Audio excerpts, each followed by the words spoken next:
Là, j'ai quelques produits vintage en loose, quelques-uns en boîte, hein. Donc voilà, le vintage qui est un peu revenu en force ces derniers temps. Les figurines, faut compter de 15 à 35 € à peu près pour une figurine en loose, complète avec armes.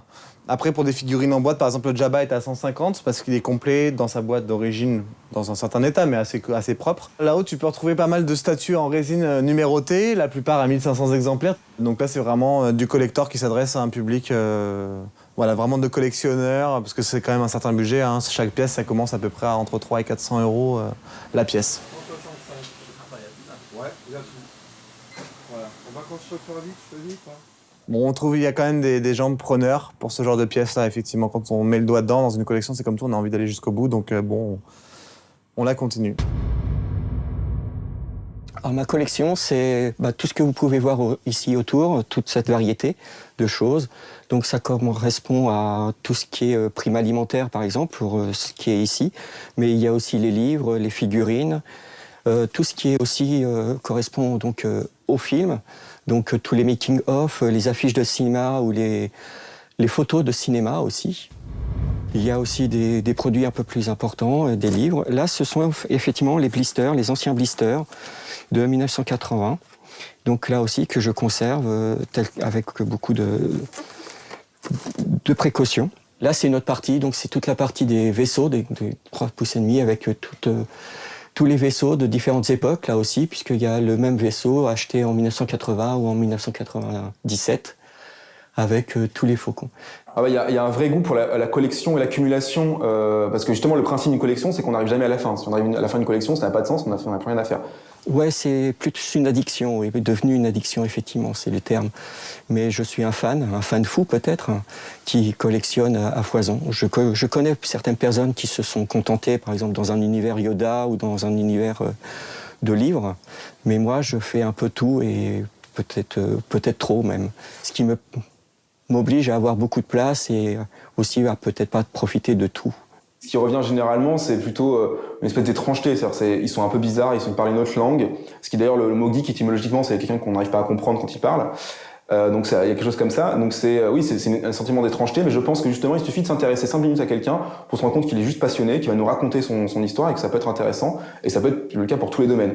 Tout ce qui est papeterie, les produits alimentaires, donc tout ce qui est pour les fast-food. Là aussi, il y a eu donc un fournisseur de téléphone qui avait fait un téléphone spécifique pour Star Wars, des jeux de plateau ou et des bouées aussi là pour la piscine. C'est très hétéroclite, oui, tout à fait.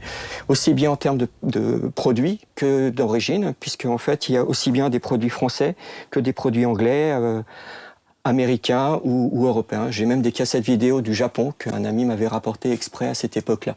Et donc, il faut aussi reconnaître que finalement, on vit dans un monde compliqué et que peut-être qu'un peu tout le monde a des choses qui permettent de continuer à vivre. Je pense que le point commun, c'est quand même que l'époque va pas très très bien et que il y a quand même un genre de refuge peut-être dans ce monde. Ah, tout à fait, oui, ça a changé comme moi beaucoup la vie de beaucoup de personnes et c'est ancré en nous et donc en fait c'est presque une façon de vivre aussi, une way of life. Donc c'est une façon de voir la vie autrement et puis donc la vie de tous les jours aussi, puisque maintenant, comme je disais, je collectionne beaucoup, donc ne serait-ce que chaque déplacement, que ce soit en France ou à l'étranger, il y a toujours l'esprit Star Wars qui est là, aller au marchand de journaux, voir s'il n'y a pas une revue, aller dans un magasin de jouets, voir s'il n'y a pas le jouet, ou le prodeur qui est un peu spécifique du pays ou de la localisation où on est. C'est aussi une manière de montrer son identité, c'est une manière comme une autre de dire « moi je suis un petit peu plus fan que toi, je suis un peu plus fan que mon voisin ». C'est la distinction finalement, parce que justement comme tout le monde a accès à l'objet Star Wars, pour dire moi c'est un peu plus important pour moi, on va aller plus loin dans la connaissance, plus loin dans la collection, plus loin dans l'immersion et aussi plus loin dans la création. Ce qui m'apporte, c'est de faire rentrer cet univers Star Wars chez moi et de posséder un petit peu cet univers autour de moi. Et puis, mais c'est surtout chronique en fait, effectivement, c'est ce qu'on a dit tout à l'heure. Je peux pas m'empêcher d'acheter. Ce qui m'a intéressé, c'est le rapport entre identité et culture, c'est-à-dire comment des gens vont se définir au quotidien non pas comme Français, comme homme, comme femme, comme riche, comme pauvre, mais comme fan de Star Wars ou comme geek, comme fan de Star Trek. Je travaille sur tous ces types d'univers. Et donc moi, ça m'intéresse de savoir, voilà, c'est des identités qui sont assez nouvelles, qui sont assez récentes, qui sont très liées aux années 70 où il y a eu un changement dans l'identité avec la contre-culture, les hippies qui voulaient se construire par eux-mêmes en dehors de tous les dictates. Et George Lucas est issu de cette contre-culture-là. Et donc cette idée de voilà, on se construit par ce qu'on fait, par ce qu'on est, par ce qu'on aime. Et donc je choisis qui je suis. Alors moi, ce qui vraiment m'excite, c'est vraiment c'est le produit en lui-même, c'est le jouet qui me rappelle voilà mon enfance et de pouvoir recollectionner ces figurines dans leurs emballages d'origine. Et aussi ce qui m'intéresse particulièrement ce sont les figurines françaises et européennes, puisque il y a un côté un peu nostalgique, c'est ce que j'ai eu quand j'étais petit. Il y a beaucoup de travail de recherche, donc c'est un peu une deuxième passion, c'est-à-dire il y a la passion, la collection. Et puis effectivement donc acquérir ces objets et effectivement il y a la passion de quelque part de faire un travail effectivement de recherche de documentaliste, raconter l'histoire de tous ces produits et effectivement c'est quelque chose qui m'anime depuis quasiment 15 ans, ça fait un peu 20 ans que je collectionne et un peu moins de 15 ans que vraiment je m'intéresse à l'histoire. Le geek en gros c'est l'érudit d'aujourd'hui, c'est-à-dire que par le passé quand on avait quelqu'un qui était au 19e siècle amateur de culture antique, il connaissait à la fois toute la culture antique originale via les traductions ou les textes originaux, il parlait le latin, et il était capable de citer tous les auteurs récents ayant travaillé sur le sujet, il connaissait les dernières recherches archéologiques. Aujourd'hui, on a le même type de culture pour les geeks. Les gens vont connaître tous les réalisateurs, ils vont connaître la genèse des univers de science-fiction, ils vont savoir ce qui est le départ de ces univers. Si vous leur parlez de fantasy, ils vous parleront de Tolkien, ils vous parleront d'autres références qui sont très connues et appréciées dans le milieu. Et donc c'est ça la culture geek. La culture geek, en fait, ça n'est rien d'autre qu'une autre culture. C'est-à-dire ça n'est pas la culture classique qu'on a connue autrefois, c'est son successeur. Mon premier livre, en fait, Mécano tout Trilogo, Mécano, la gamme française, et Trilogo, la gamme européenne. Donc c'est un livre que j'ai sorti en auto-édition en 2006, qui en fait présente en fait l'ensemble des figurines françaises et européennes. En France, donc c'était la société Miro Mécano à l'époque, et donc on se retrouve avec des figurines comme celle-ci, qui sont des figurines de 10 cm, qui était le format universel, qui est toujours d'ailleurs le format universel. Ce sont quasiment les mêmes figurines commercialisées dans tous les pays. Ce qui fait en fait la différence dans chaque pays, c'est l'emballage. Donc nous avons eu le droit effectivement à un emballage donc Gardes Étoiles, un emballage français. Donc cette figurine-là, c'est une figurine de 1979, enfin donc l'emballage. Et donc elle est très intéressante parce que ce format carré est un format exclusif à la France. Il n'y a aucun autre licencié dans le monde entier qui ait pu faire ce format de blister. Et donc c'est vraiment la carte peut-être la plus emblématique, la carte blister la plus emblématique de la gamme française. Donc maintenant ici on a 3 logos, donc parce que ce sont des blisters qui étaient fabriqués pour l'Europe, pour leur distribution en Europe. Donc on a un logo français, un logo espagnol et un logo anglais.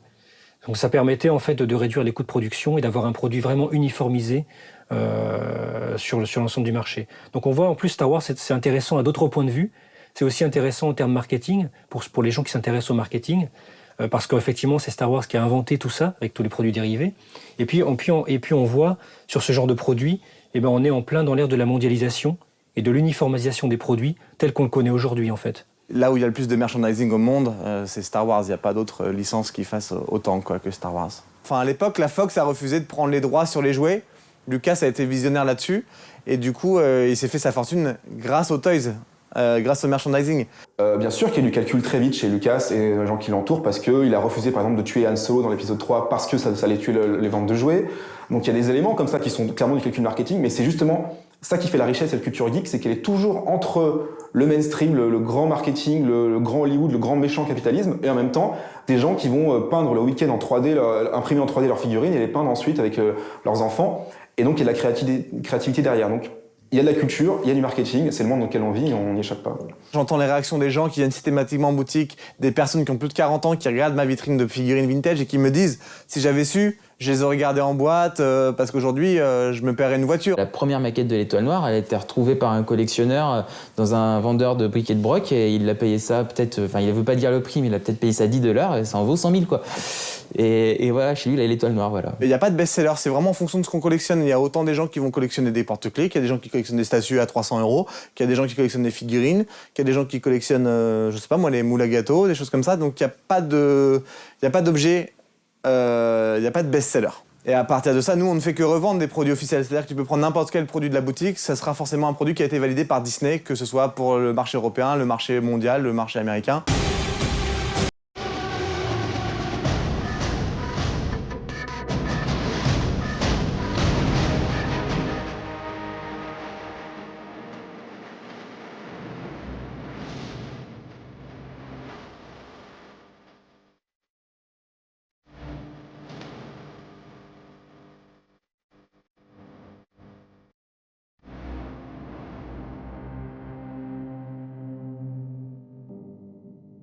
Pourquoi une telle histoire a eu autant de succès et a été transgénérationnelle avec à la fois des jeunes, des vieux, des gens de toutes catégories sociales et comment on peut adhérer.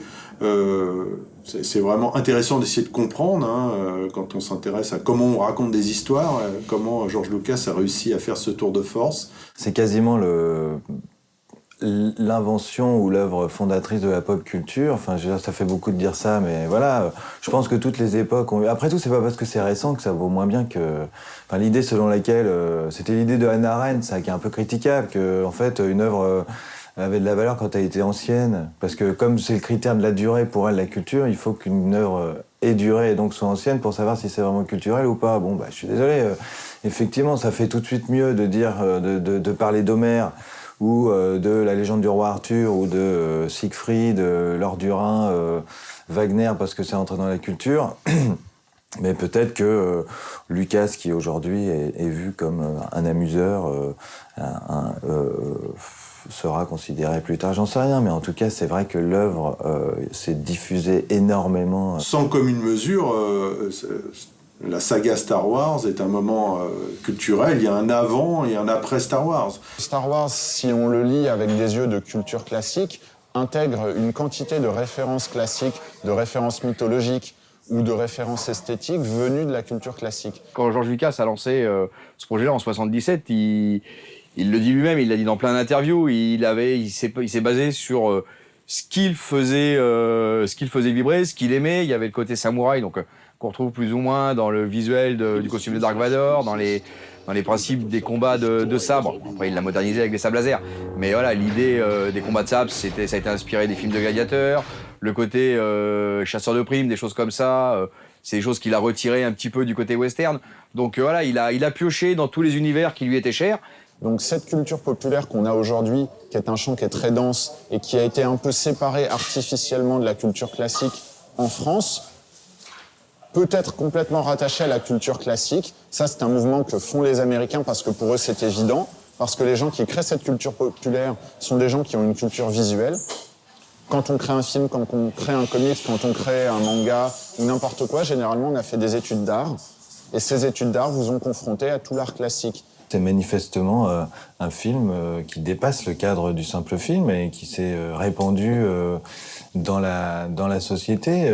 Il y a les fameuses phrases, côté obscur de la force. Il y a aussi alors des choses plus ou moins amusantes, une gargouille en forme de Dark Vador dans une cathédrale à Washington, des temples Jedi plus ou moins, des religions, des partis politiques. Star Wars est déjà rentré dans le Louvre. Le casque original de Dark Vador a été exposé au Louvre il y a quelques mois par une de mes collègues. C'était super d'avoir ça au Louvre, quoi. Ça montre que voilà, Star Wars, encore une fois, je l'ai dit tout à l'heure, c'est pas de la pop culture, c'est de la pop culture, mais c'est aussi de la culture avec un grand C, voilà. Oui, bien sûr, il y a toujours eu cette ambiguïté, et elle est beaucoup plus forte aujourd'hui, entre des succès geeks très mainstream, ce qui fait que du coup, voilà, les super-héros sont partout au cinéma, et donc oui, être geek, c'est normal. Et en même temps, les geeks veulent avoir une approche plus pointue. Donc il y a la culture geek qui a un succès, mais l'approche geek de la culture n'est pas encore partagée par tout le monde, et parfois ça peut être encore péjoratif. On va parler des gens qui jouent trop aux jeux vidéo, qui s'immergent trop dans ces mondes-là, qui confondent la réalité et la fiction, ce qui n'existe pas, mais il y a toujours ce fantasme-là. Donc on a toujours ça, alors que cette culture-là est partout, tout le monde la connaît. Donc c'est toujours un peu paradoxal, mais bien sûr, il y a une forme de victoire générationnelle et culturelle qui est très forte. Donc voilà, non, je pense qu'effectivement, c'est l'œuvre qui a un peu défini la pop culture.